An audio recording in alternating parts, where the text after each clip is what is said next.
नमस्कार, मैं हूं संदीप चौधरी।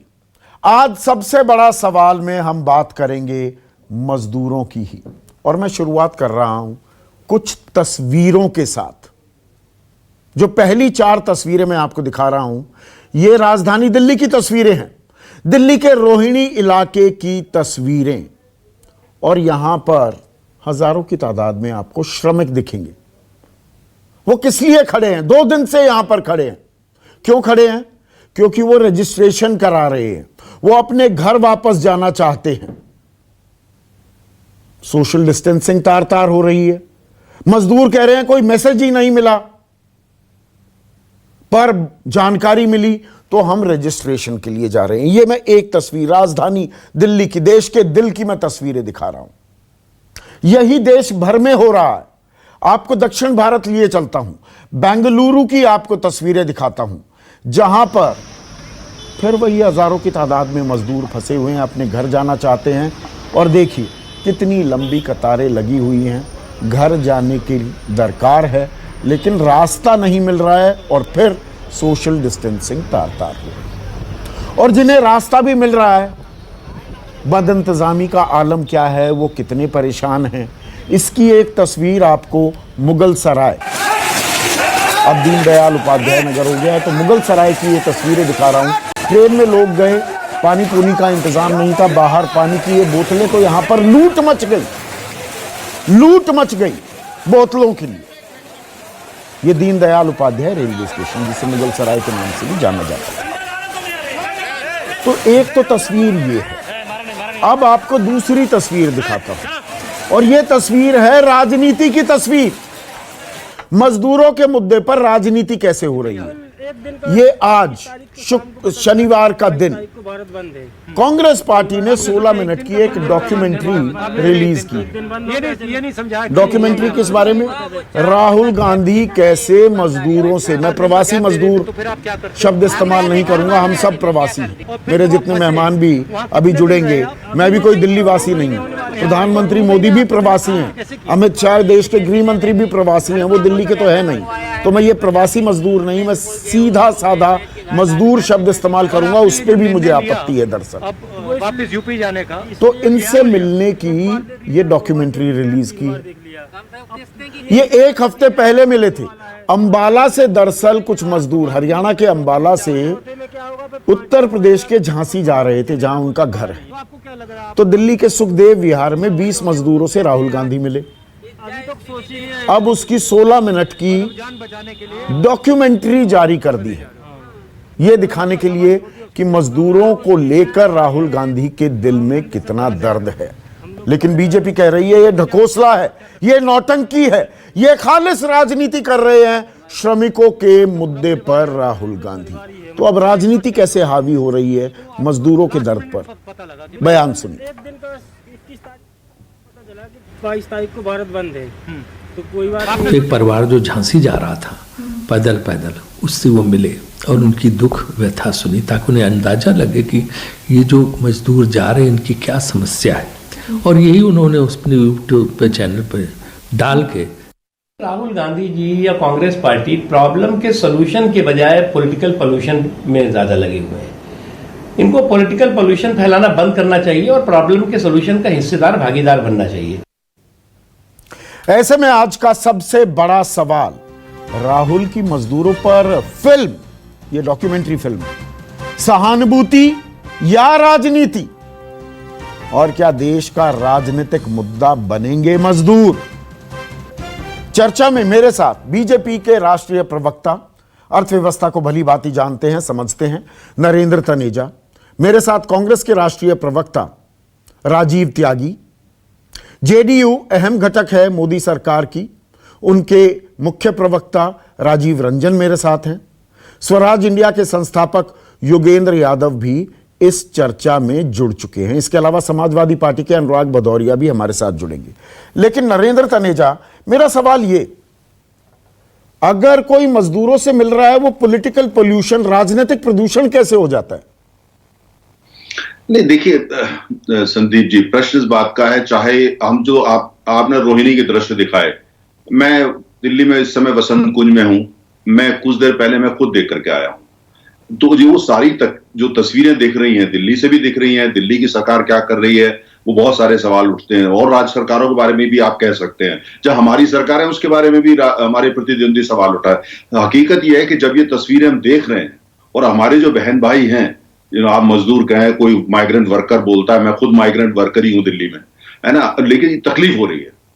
ये प्रश्न, ये समय उसका नहीं है कि बीजेपी कांग्रेस करा जाए, ये समय इस बात का है कि कैसे जल्दी से जल्दी और हम अपने जो हमारे मजदूर बहन भाई हैं उनको उनके स्थान पर पहुंचाएं, चाहे वो गांव है या कस्बा है, किसी भी प्रांत में, देश के किसी से जहां वो जाना चाहते हैं, उनका डेमोक्रेटिक राइट है। हमारा तो प्रयास बिल्कुल सही बात कह रहे हैं Narendra Taneja, you and I R on the same page, आप बिल्कुल सही बात कह रहे हैं।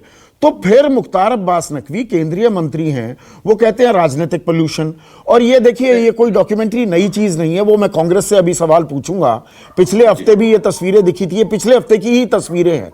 तब अपनी प्रेस कॉन्फ्रेंस में कहां 20,97,000 करोड़ का तफसील से ब्यौरा दे रही थी निर्मला सीतारमन, उन्होंने क्या कहा वो भी मैं सुनवाता हूं, फिर मैं आपसे ही बात जारी रखूंगा। निर्मला सीतारमन का बयान सुनवाइए।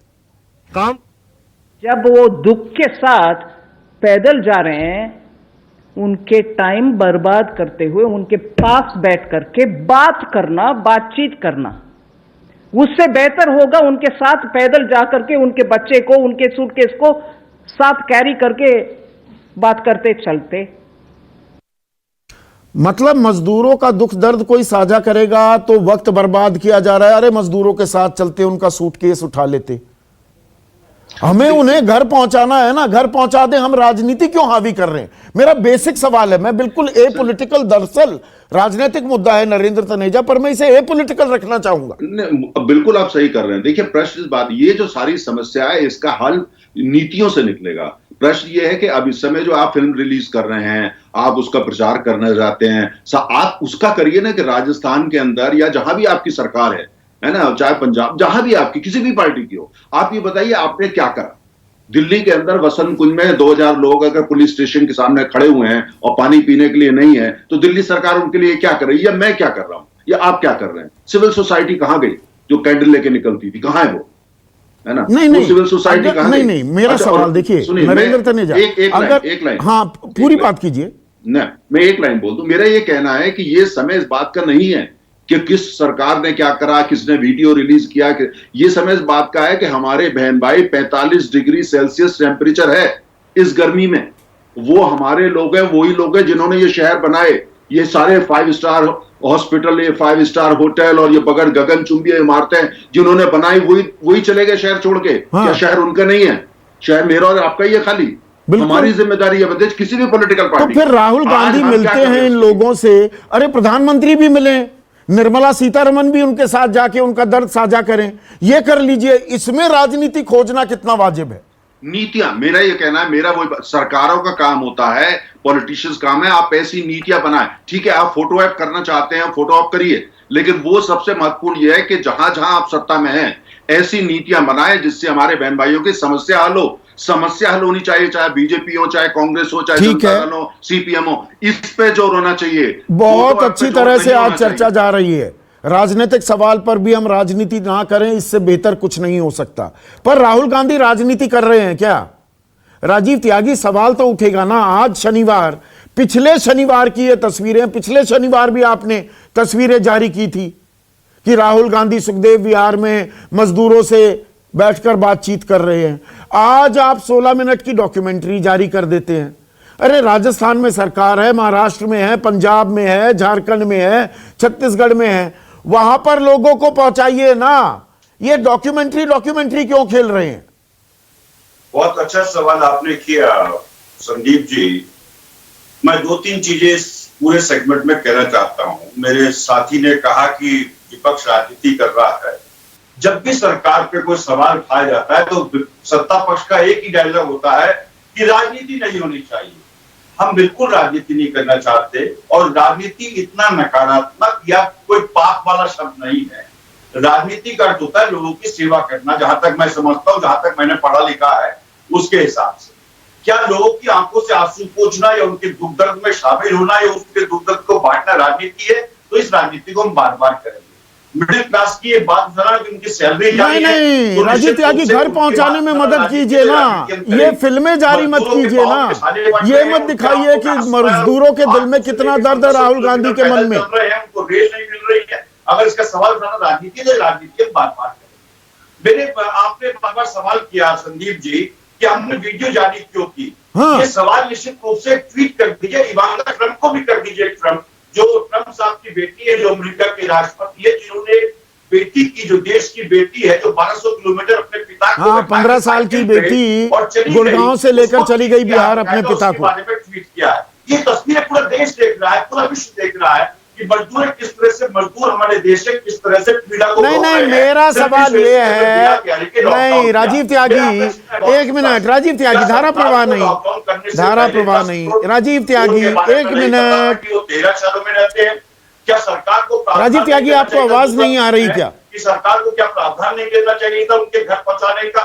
क्योंकि हर व्यक्ति भावनात्मक रूप से अपने परिवार से। राजीव त्यागी आपको आवाज नहीं आ रही क्या? और एक मिनट सुनिए, ये धारा प्रवाह नहीं बोलना है ना। मुझे एक चीज बताइए, राजस्थान में आपकी सरकार है, कोटा में बच्चे फंसे थे, वहां मजदूर भी फंसे थे, आपने बसों का इंतजाम किया क्या? किया था क्या? पंजाब में किया क्या? मेरा सवाल ये है, डॉक्यूमेंट्री जारी कर रहे हो आप। उदाहरण देता हूं, जो भी दर्शक मुझे न्यूज 24 के सुन रहे हैं उनको बहुत विनम्रता पूर्वक मैं 2-3 उदाहरण देता हूं।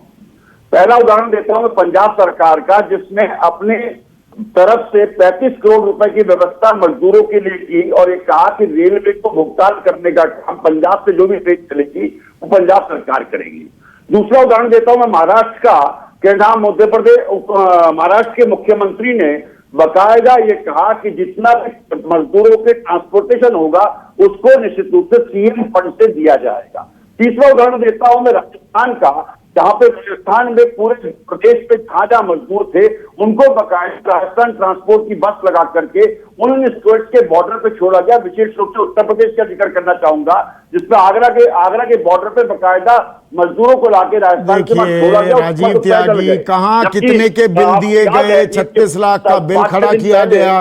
ये राजनीति क्यों? एक मिनट, मैं आ रहा हूं नरेंद्र तनेजा आपके पास, आप ही के सहयोगी से सवाल पूछ लूं। राजीव रंजन, मेरा सवाल ये है, हम यहां पर फेहरिस्त गिनवाने लगेंगे, तस्वीरें दिखाएंगे, जी मैं जाके मिला, वो नहीं मिला, कोई राजनीतिक प्रदूषण बताएगा। हम मिलकर मजदूरों की आवाज नहीं बन सकते क्या? सारे राजनीतिक दल मिलकर मजदूरों की आवाज नहीं बन सकते क्या? देखिए, निश्चित तौर पर देश के वरिष्ठतम पत्रकारों में से आप एक हैं और तमाम राजनीतिक दलों के कार्यप्रणाली को आपने देखा है। ये संकट की घड़ी है और इस समय देश की एक आवाज होनी चाहिए। ये बटे हुए लोग दुनिया के सामने भारत की जो तस्वीर रखना चाहते हैं, एक तो पूरी दुनिया तारीफ कर रही हो, कठिनाइयां हैं, लेकिन आप उन समृद्ध, संपन्न और शक्तिशाली राष्ट्रों की स्थिति भी देखिए जिन्होंने घुटने टेक दिए। और आप तस्वीरों के मामले में इतने सिलेक्टिव क्यों होते हैं? मजदूर का दर्द तो औरंगाबाद की पटरियों पर जो रोटियां बिखरी हुई थी, जहां वो मौतें हुई थी, वो दर्द भी आपको साझा करना चाहिए था देश के साथ। नहीं, वहां सवाल पूछे जाने लगे पटरी पर क्यों सो गए, पूछने वाले ये पूछने लगे, दर्द नहीं समझे मजदूरों का। बलात् राजस्थान की सरकार ने उनको भेज दिया कि आप नियति का सामना कीजिए और दुर्घटना में उनकी मौत हो गई। इन सवालों पर भी कांग्रेस को कहना चाहिए। देखिए, नहीं, कांग्रेस की बात नहीं है, देखिए फिर वही राजनीति होने लगी। राजीव रंजन, एक मिनट, मैं आप ही से पूछ रहा हूं सवाल। राजीव रंजन, देखिए दर्शकों को एक बात समझाने की जरूरत है, भाई ट्रेन चलाने की बात हो उस पर राजनीति होती है, मजदूरों के लिए चलनी थी ना वो ट्रेन, वो 36 दिन बाद चली, 40 दिन में सही मायने में चलनी शुरू हुई, चलिए उसे भी भूल जाइए, तब चली भी तो राजनीति क्या हुई? कंसेंटिंग स्टेट्स ने इजाजत नहीं दी। पीयूष गोयल आकर कहते हैं, बाकायदा नाम ले लेते हैं छत्तीसगढ़, झारखंड, पश्चिम बंगाल और राजस्थान का, कि ये इजाजत ही नहीं ले रहे हैं या इजाजत दे नहीं रहे हैं। ट्रेनों पर भी राजनीति हुई, बसों पर राजनीति हुई। ट्रेन किस लिए थी? कि मजदूर घर जा सके। बस किस लिए थी? कि मजदूर घर जा सके। हर बात पर राजनीति हावी हो जाएगी, हर बात पर। इसीलिए ये राह ज्यादा मुश्किल अगर बना हुआ दिख रहा है तो कहीं ना कहीं उसकी एक वजह है, जिस तरह की सियासत इस देश ने देखी। हमारा ये कहना है कि एक अफरा तफरी का माहौल हुआ, कुछ लोग कहीं से किसी को ला रहे थे। नीतीश कुमार जी ने वीडियो कॉन्फ्रेंसिंग में कहा गाइडलाइंस में बदलाव कीजिए, पूरे देश के लिए एक समान नीति होनी चाहिए, और उसका स्पेशल ट्रेंस की हम लोगों ने मांग की। आप देखिए जो शुरुआती तौर पर जो कठिनाइयां हुई, आज भी कठिनाइयां हैं, लेकिन हमारे राज्य में 28 तारीख तक लगभग ये व्यवस्था का ही तो सवाल है। देखिए आप नीतीश कुमार का उदाहरण देने लगे, मैं राजनीतिक मुद्दा होते हुए भी असल मुद्दे पर बात करना चाहता हूं। राजनीतिक तू मैं में कुछ नहीं निकलता, मेरे सालों का तजुर्बा यह बताता है योगेंद्र यादव। अब अगर नीतीश कुमार की बात हो, देखिए उन्होंने लेने से मना कर दिया था मजदूरों को, और उनकी बात किसी तरह एक हद तक जायज थी कि केंद्र ने डायरेक्टिव दिया है कि अभी मूवमेंट नहीं होनी चाहिए, मैं कैसे मूवमेंट कर दूं। अब वहां पर कोरोना के केसेस में इजाफा भी हो रहा है। ये तो पहले दिन से मजदूरों की एक व्यवस्था बनानी थी ना, वो नहीं बनाई। पर आज भी राजनीति हावी है, 2 महीने बाद भी। आज मैं रोहिणी की तस्वीरों पर वापस जाऊंगा योगेंद्र यादव। सरकार कहती थी, और देखिए मैं सीधा पहले सवाल हमेशा सरकार से पूछूंगा, यही मेरी जर्नलिज्म है, ओल्ड फैशन कहिए। सरकार की जिम्मेदारी क्योंकि होती है तो पहला सवाल हमेशा सरकार पर होगा मेरा। रोहिणी में अगर लोग वहां 2 दिन से अटके हुए हैं या देश के किसी भी हिस्से में, सरकार कहती थी ना जैम का बड़ा ढोल नगाड़े पीटे गए। जैम क्या, जनधन, आधार और मोबाइल। सरकार के पास डेटा है, उस डेटा का इस्तेमाल हो सकता है। एसएमएस से लोगों की लोकेशन मंगाई जा सकती है, कौन घर जाना चाहता है ये मंगाया जा सकता है। ये रॉकेट साइंस नहीं है, ये 2 दिन का काम है और 2 महीने हो गए, और मिला क्या, राजनीति। बिल्कुल सही कहा संदीप भाई आपने। मैं तो चाहता हूं इस देश में राजनीति हो, मैं चाहता हूं मजदूर की राजनीति हो, मैं चाहता हूं नरेंद्र मोदी भी राजनीति करे, निर्मला सीतारमण भी करे, राहुल गांधी भी करे। लेकिन राजनीति का मतलब क्या? राजनीति में नीति, राजनीति में नीयत। और सच बात यह है कि पिछले 2 महीने से हमने, यानी कि इस देश में जितने भी लोग थोड़ी सी किसी भी छोटी बड़ी कुर्सी पे बैठे हैं, बहुत बड़ी कुर्सी पे बैठे हैं, उनसे लेके आप मैं जो मतलब नाम मात्र की कुर्सियों पे हैं उन तक, हम सब ने मिला के इस देश के मजदूरों के साथ धोखा किया है, मजदूरों के साथ दगा हुआ है। पहले दिन से आज तक मजदूर को अदृश्य बना के रखा गया, उसके लिए गाइडलाइंस में एक शब्द नहीं था, उसको घर से बाहर निकलने से रोका गया, घर में बैठ के काम नहीं कर सकता था, उसको खाना नहीं दिया गया। जिसके पास खाना नहीं, जिसके पास काम नहीं, वो बाहर अपने गांव नहीं जाएगा तो क्या जाएगा? और जब गांव निकला तो उसके ऊपर लाठियां पड़ी। मैं समझता हूं आज सबसे बड़ी राजनीति ये होगी कि इस देश की जिस भी कुर्सी पे बैठे हैं, प्रधानमंत्री से लेके ये जो नगर पार्षद सब बैठे होते हैं, सब मिलके इस देश के मजदूर से माफी मांगे। ये चर्चा हम योगेंद्र यादव, एक मिनट योगेंद्र यादव, ये चर्चा हम बहुत दिनों से कर रहे हैं। मजदूरों का सवाल हम बहुत उठा रहे हैं। ये बात मैं पूरे गौरव के साथ कह सकता हूं कि न्यूज़ 24 मजदूरों की आवाज लगातार बना हुआ है।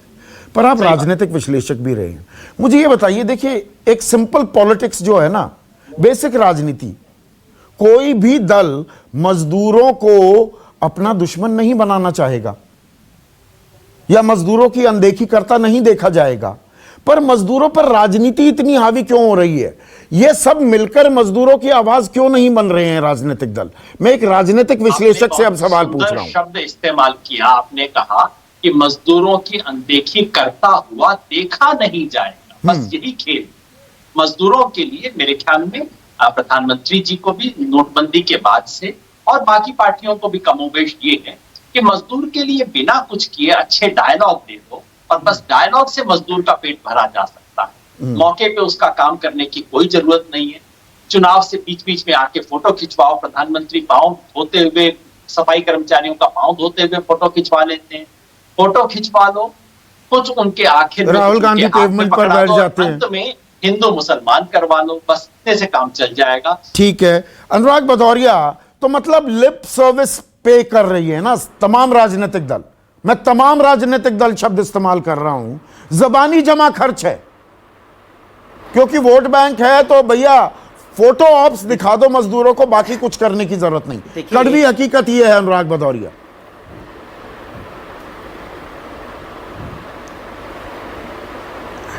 देखिए संदीप जी, एक बात तो आपको मान के चले, जैसा आपने बोला कि जो वो जवाबदेही सरकार की होती है, लेकिन पहली बार आपने हिंदुस्तान में देखा होगा कि सरकार जवाबदेही विपक्ष से मांग रही है।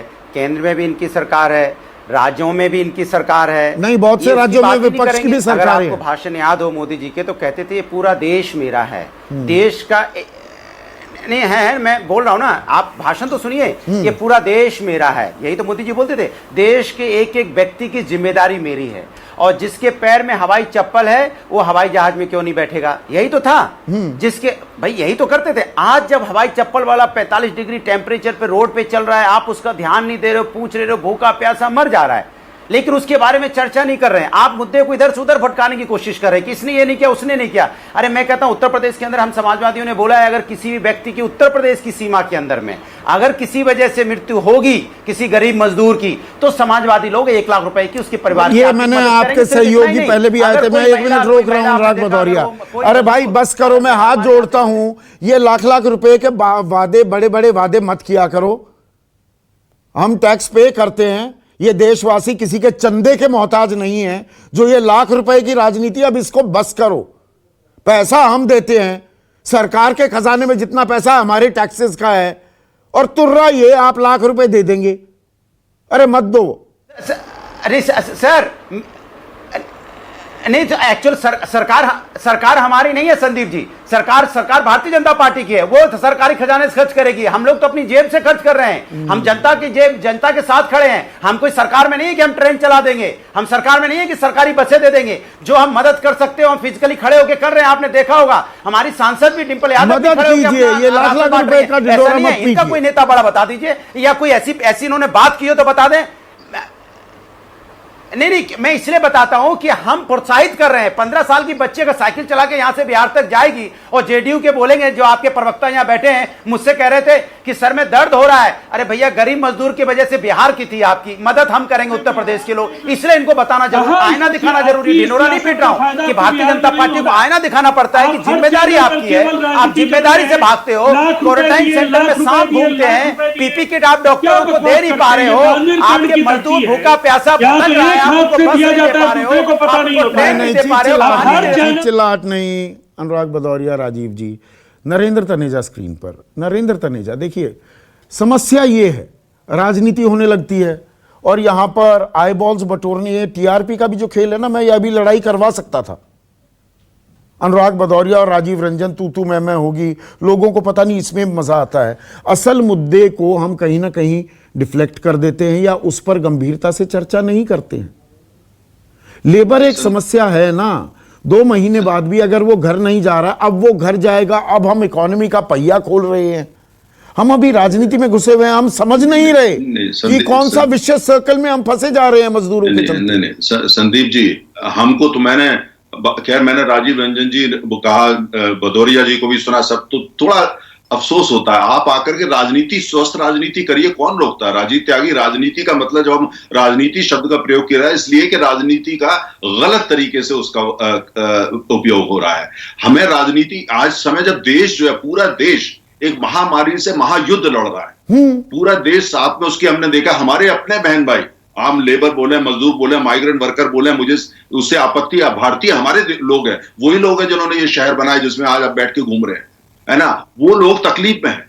अब उसको आप डिसेक्शन करना चाहते हैं, एनालाइज करना चाहते हैं, ये क्या हुआ वो, लेकिन इस समय हमारी प्राथमिकता ये है, आप जिस राज्य में हैं, जहां आपकी सरकार है, दिल्ली में आम आदमी पार्टी की सरकार हो, यूपी में बीजेपी की हो, राजस्थान में कांग्रेस, हमें मिलकर इस समय ये देखना है कि हमारे बहन भाई जो सड़क पे 45 डिग्री में है गर्मी में, उनको घर कैसे पहुंचाया जाए। कितनी रेल आपको चाहिए, केंद्र को क्या करना चाहिए, राज्य को क्या करना चाहिए, मुझे क्या करना चाहिए। नहीं, इनको तत्काल राहत भी चाहिए। देखिए, एक मैं छोटा सा कमेंट चाहूंगा, क्योंकि आज आधे घंटे का शो है नरेंद्र तनेजा। एक छोटा सा मैं कमेंट चाहूंगा, क्योंकि आप अर्थशास्त्र भी भली बात ही जानते हैं। राहुल गांधी ने कहा कि 13 करोड़ मजदूरों के खाते में 7,500 रुपए सीधा डाल दो, डायरेक्ट बेनिफिट ट्रांसफर, तत्काल राहत दे दो। इसमें राजनीति कहां है? यही बात रघुराम राजन भी कह रहे हैं, वो तो देश के आरबीआई गवर्नर रहे। उसमें मैं देखिए, रघुराम राजन आपके लिए अर्थशास्त्री हैं, मेरे लिए वो कांग्रेस के शैडो फाइनेंस मिनिस्टर है।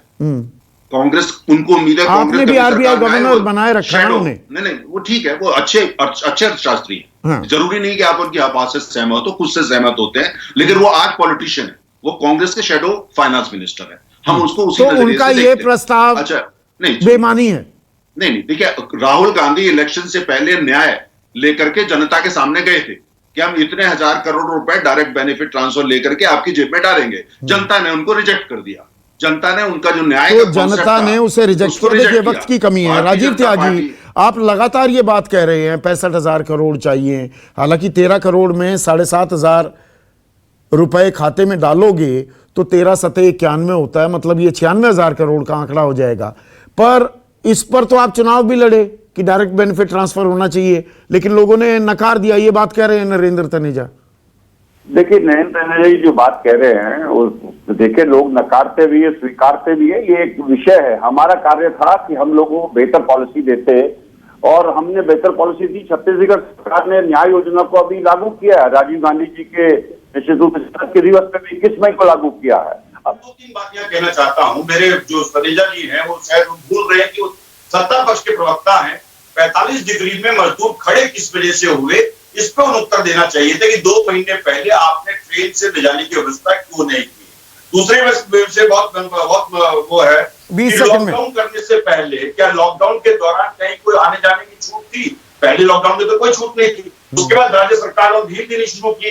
रेलगाड़ी की व्यवस्था केंद्र के अंदर होती है, तो केंद्र सरकार को निश्चित रूप से इसमें क्लियर फॉर्मूले के साथ आना चाहिए। तो केंद्र सरकार ने, जबकि राज्य सरकार को चिट्ठी लिखी ठीक है, आपकी बात मुझे समझ में आ गई। योगेंद्र यादव, आखिरी सवाल मुझे ये बताइए। देखिए, मजदूरों की मैंने राजनीतिक सवाल भी पूछ लिए, पर असल बात देखिए, दर्शकों को ये समझने की जरूरत है, भारत एक बड़ा मार्केट, जो हम कहते हैं ना विश्व गुरु बन जाएंगे, 5 ट्रिलियन इकोनॉमी, ये 2 चीजों की बिना पर है। एक तो हम 130 करोड़ हैं, we are a 130 crore strong nation.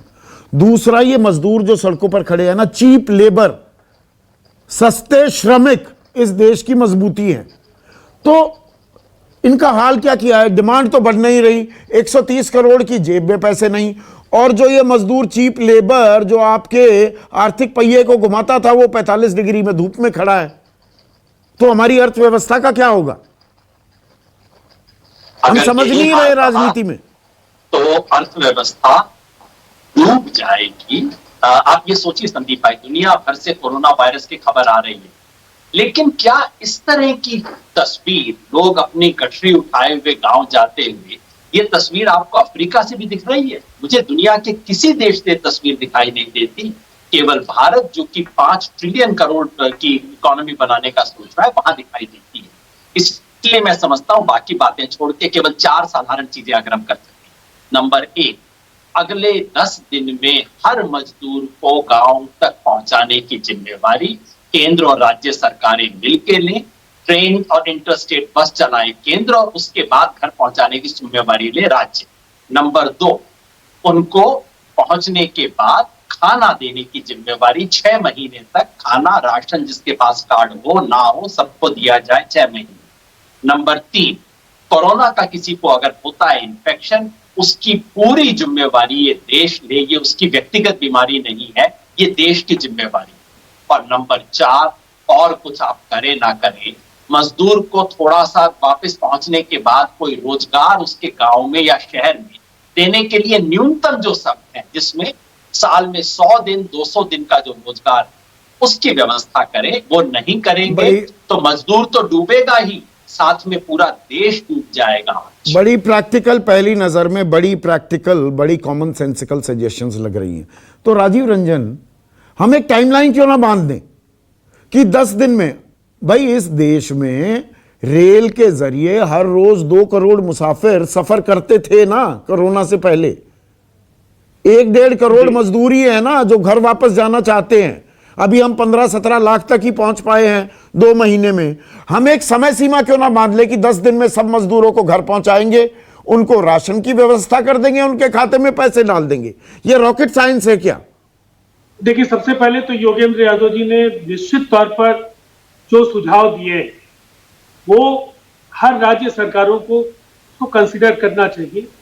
केंद्र सरकार के साथ बेहतर समन्वय के साथ ये एक अच्छा रोड मैप हो सकता है। मैं एक बात जरूर कहना चाहूंगा, जो हमारे राज्य की तस्वीर है, 28 तारीख तक 20 लाख मजदूर तो हमारे यहाँ केवल ट्रेन के जरिए पहुंचे। आज 22 तारीख है और आप समझ सकते हैं कि आज 1 लाख से ज्यादा मजदूर 23 तारीख है, आज अकेले आज के दिन 1 लाख से ज्यादा लोग आ जा चुके हैं और 15 लाख के आसपास लोग मुझे लगता है कल तक पहुंचेंगे। ये पूरी नहीं देखिए राजीव जी, ये मैं इन आंकड़ों से थक गया हूं। मतलब फुल एंड फाइनल होना चाहिए ना कि जो मजदूर हैं सारे घर पहुंच जाएं उस तारीख तक, एक समय सीमा तय कर दें। लोग आ रहे हैं और ये 10 दिन का जो लक्ष्य है ना, 10 दिन के पहले देश के किसी हिस्से में भी जो मजदूर होगा हमारे राज्य की सरहद में दाखिल होगा। स्किल मैपिंग हम करा रहे हैं, हमारे यहाँ 2000 लोगों को केवल स्किल मैपिंग के जरिए, एक बानगी है ये, केवल एक जगह पूर्णिया जिले में उनको टेलरिंग का काम दिया गया और उन्होंने जो काम शुरू किया 600-800 रुपए उनको केवल मिलना शुरू हो गया है। ठीक है, तो ये अखिल भारतीय स्तर पर ऐसी पहल क्यों नहीं हो सकती? अनुराग भदौरिया, हम आर्मी को क्यों नहीं लगा सकते? मैं एक सुझाव के तौर पर कह रहा हूं, एक समय सीमा क्यों नहीं मानते कि जितने हमारे मजदूर अपने घर जाना चाहते हैं हम उन्हें 10 दिन के अंदर, 5 दिन के अंदर, 8 दिन के अंदर एक समय सीमा बांध लें। ये रोज का तमाशा देखने को मिल रहा है।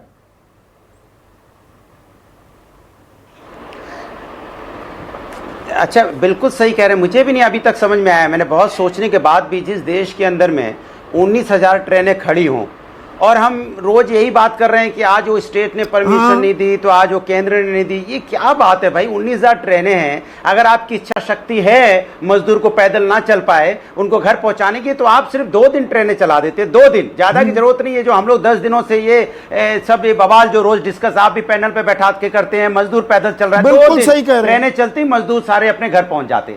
लेकिन चूंकि केंद्र सरकार और जो भारतीय जनता पार्टी की आत्मा है ये बिल्कुल मर चुकी है, इनके अंदर संवेदनाएं खत्म हो चुकी है, मानवता खत्म हो चुकी है। अगर नहीं हो, मैं कोई पॉलिटिकल बात नहीं कर रहा हूं, अगर मानवता होती तो कम से कम इन मजदूरों को जो 40-45 डिग्री के टेम्परेचर पे चल रहे हैं इनको कम से कम ध्यान में आता और ट्रेन चला देते। भाई ट्रेन तो रेगुलर चली रही थी, आपके पास है तो नहीं कि अलग से आपको रेल लाइन बिछानी है, अलग से आपको ड्राइवर बुलाने हैं, सोशल डिस्टेंसिंग भी हो जाती, व्यवस्था भी हो जाती, क्वारंटीन भी हो जाते, ऑलरेडी तैयार थी, आप चला देते, लेकिन इन्होंने चला ही नहीं। नरेंद्र तनेजा, मेरे पास 30 सेकंड और हैं, 30 सेकंड में अंतिम कमेंट। मतलब हम टाइमलाइन क्यों नहीं बना सकते? ये तो कॉमन सेंस की बात है ना, हमारे पास संसाधन भी है, ऐसा नहीं है कि ट्रेन बसें नहीं है हमारे पास। देखिए, जो सारा समन्वय लेते हुए राज्य सरकार, मुख्यतः हमारे 5 प्रदेश है जहां पे ये लोग वापस जाना चाहते हैं, हमारे जो बहन भाई हैं जिनको समस्या, 5 प्रदेश है मुख्यतः। और महाराष्ट्र में हमने देखा, महाराष्ट्र के अंदर लगातार उनसे बात हो रही है। महाराष्ट्र के मुख्यमंत्री क्या वक्तव्य देते हैं? यूपी बिहार के जितने लोग निकल के गए हैं, महाराष्ट्र के लोगों को आगे आना चाहिए और जो वो काम करते थे वो तुरंत जो है वो काम पकड़ लेना चाहिए। मतलब यूपी बिहार वालों को बाहर निकालो। तो मोटी मोटी बात ये है, देखिए, एक लाइन में चाहूंगा मैं, आप कंक्लूड करें। मैं एक लाइन में बोल रहा हूं। देखिए, इसलिए इस समय मैंने फिर कहा कि इस समय जरूरत है कि केंद्र पूरी लगी हुई है, केंद्र पूरी जिम्मेदारी से काम कर रहा है और सुझाव है उनको भी लेके आइए। हम सबकी जिम्मेदारी ये होनी चाहिए, सबसे पहले हमारे जो मजदूर बहन भाई अपने घर वापस जाना जो चाहना चाहते हैं उनको घर पहुंचाए। बिल्कुल, यही हमारी प्राथमिकता होनी चाहिए। हम इतने दिनों से डिबेट क्यों कर रहे हैं ये मेरी समझ से परे है। हम क्यों इंतजाम नहीं कर सकते और राजनीति से ऊपर क्यों नहीं उठ सकते? आज के सबसे बड़ा सवाल में बस इतना ही।